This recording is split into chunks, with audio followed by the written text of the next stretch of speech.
পথের ধুলোমাখা অবহেলিত কাগজও কিন্তু ভালোবাসার ছোঁয়ায় জন্ম নেয় এক নিঃশব্দ শিল্পকথায়। সেই অবহেলিত কাগজই আজ রূপ নিয়েছে একটি আফ্রিকান ডলে, যার প্রতিটি ভাঁজে লুকোনো আছে এক গর্বিত সংস্কৃতি আর এক সাহসী নারীর প্রতিচ্ছবি।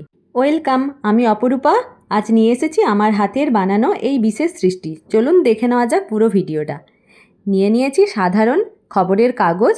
এই কাগজ থেকে কিভাবে একটা আফ্রিকান ডল তৈরি হচ্ছে সেটা জানতে হলে পুরো ভিডিওটা আমার সাথে থেকে দেখতে হবে। কাগজকে এইভাবে আমি টুকরো করে কেটে নিয়েছি, পুরো প্রসেসটাই দেখাচ্ছি এখানে তোমাদের। এইভাবে আমি পুরো পেপারটিকে বেশ অনেকগুলি পিসে রেডি করে নিয়েছি। এবারে আমার লাগবে একটা রিফিল। এরকম রিফিলের মতো সরু জিনিস যদি তোমাদের কাছে থাকে তাহলেই চলবে। তো আমি রিফিল নিয়ে নিয়েছি এবং তার সাহায্যে এইভাবে রোল করে দিচ্ছি এবং লাস্টটাতে আঠা দিয়ে দিচ্ছি। তো এইভাবে দেখো অনেকগুলো রোল আমি বানিয়ে নিয়েছি। আমি 6খানা পিস নিয়েছি, সেটাকে একটু একটু করে ফোল্ড করে দিয়েছি, আর 2টো পিস নিয়ে ওটাকে আমি ক্রস সেকশানে বসিয়ে দিলাম। তারপরে এইভাবে আমি প্রসেসটা করছি, তোমরা দেখতে থাকো। এটা আঠা দিয়ে বা সুতো দিয়েও কিন্তু বাঁধা যায়। আমি চেষ্টা করছিলাম সুতো দিয়ে বাঁধা, দেখলাম একটু সমস্যা হচ্ছে, সেই জন্য আমি কি করেছি মাস্কিং টেপ নিয়ে ওটা লাগিয়ে দিয়েছি। যেহেতু তার উপরে আবার আমি কাগজের ফোল্ড দেব তার কোমরের কাজটা করার জন্য, তো সেই জন্য মাস্কিং টেপ দিলে অসুবিধা না হয়, আমার তো মনে হয় সুবিধেই হয়েছে।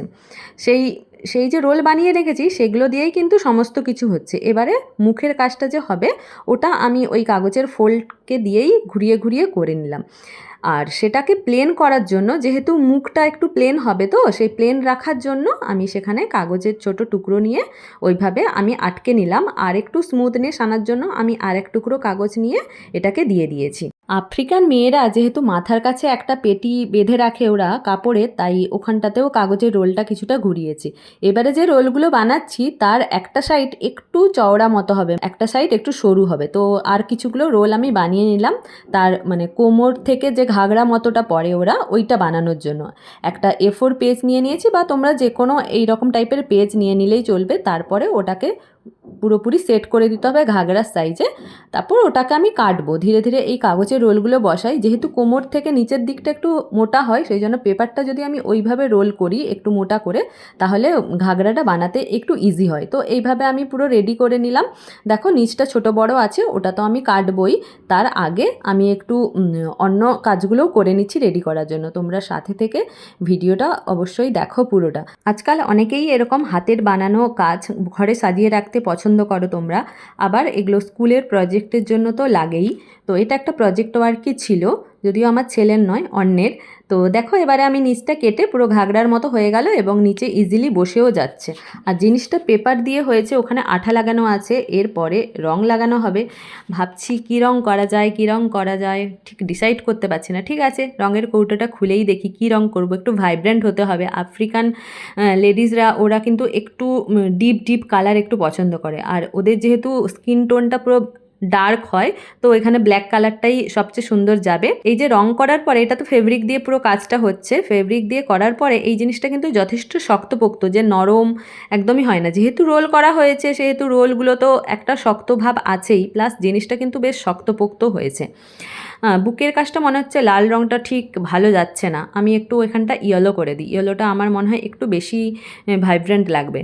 তো হালকা একটা লেস আমি বসিয়ে নিলাম লুকটা একটু সুন্দর লাগার জন্য। তারপরে সব জায়গাগুলোতে আমি ডেকোরেট করব।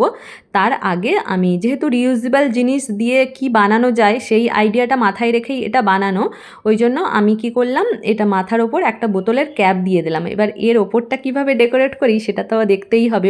আরেকটা দেখো এটা দিয়ে কি বানানো হচ্ছে, কাগজটাকে রোল করে করে, এটাও কিন্তু কোমরে ধরবে। তাই দেখো কাগজ দিয়ে সত্যি কত জিনিস বানানো যায়। একটু আঠা লাগবে, একটু কাগজ আর একটু ভাবনা, তাহলেই তৈরি হবে খুব সুন্দর সুন্দর জিনিস। দেখো একটু ঝুড়ির মতো টাইপের বানিয়ে নিয়েছি।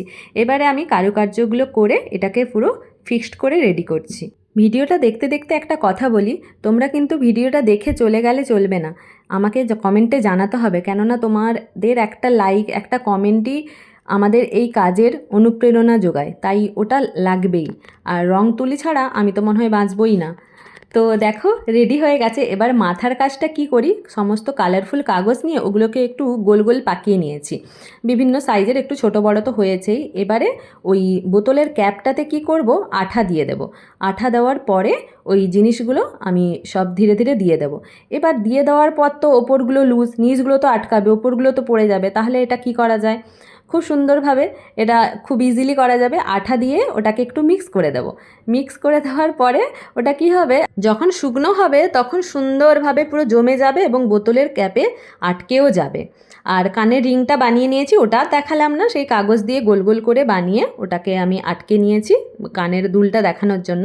এবার মাথায় একটা হাত দিয়ে দেব। মাথাতে যেহেতু ওপরে একটা ঝুড়ি ধরে রেখেছে, সেই হিসেবে মাথার একটা হাত দিয়েছি। এবার শুধু একটাও বানানো যায়, আমি যেহেতু একটা ডল বানিয়েছি তাই কি করেছি, ওর দু হাতে দুটো জিনিস দিয়েছি। আফ্রিকান মেয়েরা কিন্তু নিজেরা খুব হার্ডওয়ার্কিং এবং তারা প্রচুর পরিশ্রম করে মানে ঘরের কাজ করার জন্য। তো এই দেখো, এটা কোমরে ওই ঝুড়িটা যে বানিয়েছিলাম ওটা একটু আমি ডবল টেপ ইউজ করেছি এক দু জায়গায়, আর একটু আঠাও দিয়েছি। তো এই দেখো আমার ডল রেডি হয়ে গেছে, পুরো একদম রেডি। তোমরা দেখে বলো যে সাধারণ কাগজ কিভাবে অসাধারণ হয়ে উঠলো, এই জার্নিটা তোমাদের কেমন লাগলো। শিল্পের কিন্তু কোনো রূপ নেই, কোনো দেশ নেই, কোনো জাতি নেই। তুমি যেমনভাবে চাইবে, যেখান থেকে চাইবে সেখান থেকেই ফুটিয়ে তুলতে পারবে। তো ফাইনালি আফ্রিকান ডলটা কেমন লাগলো তোমাদের কিন্তু কমেন্ট আমি আশা করে থাকবো, তোমরা জানিও। আর আমার এরকম কাজের ভিডিও পেতে হলে চ্যানেলটাকে ফলো করে সাবস্ক্রাইব করে পাশে থেকো। এই ডলটার হাইটটাও কিন্তু বেশ বড় ছিল, 30 সেন্টিমিটারের ওপর ছিল। তো টাটা, সবাই ভালো থেকো, দেখা হচ্ছে পরের ভিডিওতে।